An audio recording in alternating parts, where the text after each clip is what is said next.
Ovo,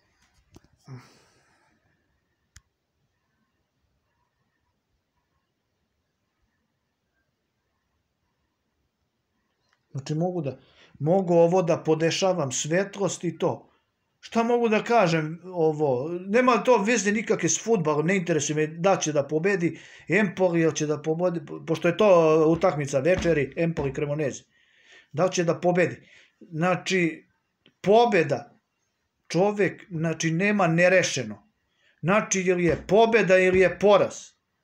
Znači, kad si zdrav, kad si sposoban, ti si pobedio.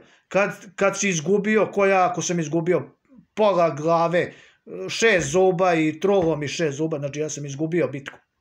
Znači, čovek treba da bude, da pobedi. Ako izgubi, to je kao ovo Sampdoria. 30 golova primili, 5 dali, znači oni da kupe ekipu i da idu u Srpsku ligu. A ovi što su ofanzivni, bolji i neguju da pobede, i oni treba da napreduju. Znači, onaj koji želi da pobedi, da napreduje, on ide napred. Onaj što ide nazad, ne smeš da daš da te vuče nazad.